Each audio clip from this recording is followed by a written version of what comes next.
Well,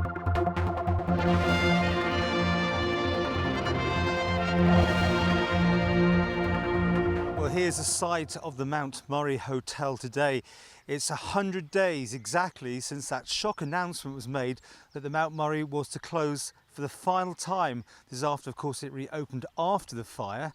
But 30 people, around that anyway, lost their jobs on that day when the Mount Murray closed.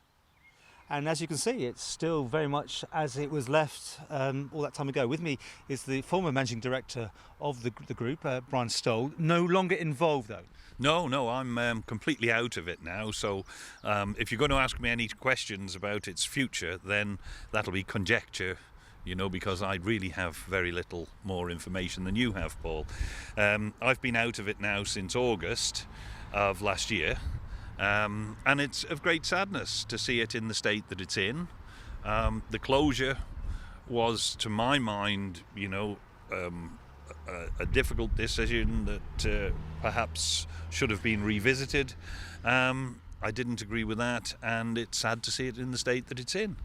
What can you tell us about this? I mean, obviously, got to be careful, but I mean, was it likely to be rebuilt? I mean, was that the plan? I mean, I know it's all gone on hold now, but oh yeah. I mean, make no mistake. From the day of the fire, as far as I was concerned, and the board of directors, we were all, 100% getting behind it and reopening it.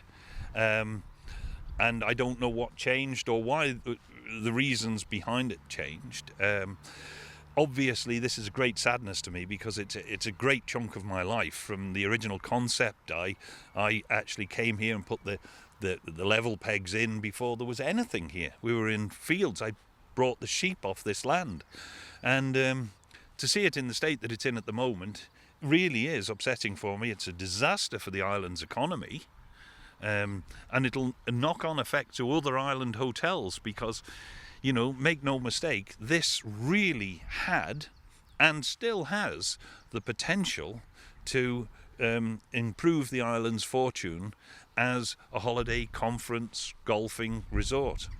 Now, we shot a video, which actually has never been out in full, looking around the complex after the fire, but showing the workings, which is it's a major bit of operation, the heating and all that system that's going in for the pool and so on. This was part of the reason, wasn't it, that it was too expensive, the gas prices and so on was brought up as a disincentive, should we say, to keep going. Yeah, I've actually been approached by one individual. Apparently there have been several people that have expressed interest in operating the hotel. One of them, one and a not so serious one, have approached me because of my knowledge of the technical side of the hotel and of the business. Whilst the hotel is in this state, it's never going to be able to break even. But certainly it has the potential to be a marvellous money earner. There's no doubt about that. But unfortunately, the management structure that has prevailed for the last 20 years has not perhaps given it the ability to be as profitable as it might otherwise have been. Let me put it that way. For you especially, I can see you're choosing your words very carefully, and I understand why. I don't want to be insulting to anybody at all, but I mean, Derwent Group as a whole are not hoteliers, and it would have been a lot better if they hadn't have had such an influence over the management. And of course, the Isle of Man requires an Isle of Man manager. We've had a succession of managers here that have come from far afield, well-experienced people. But the Isle of Man requires somebody who knows the island inside out. Okay, well, by now, if the fire hadn't taken place, there could have potentially been a casino licence in operation. I'm correct in saying that, wasn't it? I mean, it could have expanded, and there was also talk about putting more rooms on it and so on. Oh, yeah, we've got plans. I've still got drawings for all of the potential that could have been here. But, of course, I was instrumental in that back in 2006. I mean, we were dealing with Adrian Earnshaw as Minister of Tourism. I dealt with 4 different ministers with wheels spinning and getting nowhere for a long time. So that's a bit of bitterness as well. I mean, government didn't have to spend any money, but they could have assisted and could have got behind it. But, of course, Mr. Goubet's legacy isn't one of harmony, perhaps at times, and a lot of people were frightened to actually allow themselves to be associated with it, or to even get behind it, really. Can I ask you, I mean, you two are great friends and everything, but you're no longer in business at all together? No, Mr. Goubet's now not so well. He's over in the UK. My son and I went to see him a couple of weeks ago. We're still very good friends, but I'm not associated with any of the businesses now at all. So, what's your feelings now on the future here? Well, I'll underline the fact that I have no inside information. One of the potential buyers has spoken to me. He wanted to know about the technical side and a little bit about the business. He hasn't come back for a little while. I don't know how many others are out there expressing interest.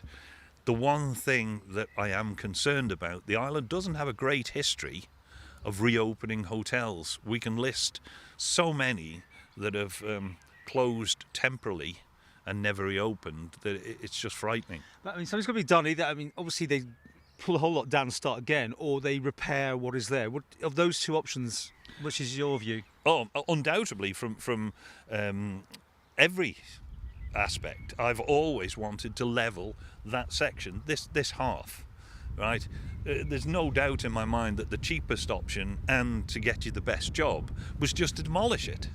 And all the pontification and the messing, whether we should or shouldn't, or, all the rowing with the insurers, has brought us to where we are today. I mean, a lot of money was spent, terrific amount of money. I mean, the car park alone at the other side, and all of the boilers and the internal electronics, hundreds of thousands of pounds was spent. And the gym was recently done up, wasn't it? Yeah. Is that still just sitting in there? As far as you know? I mean, just sitting there.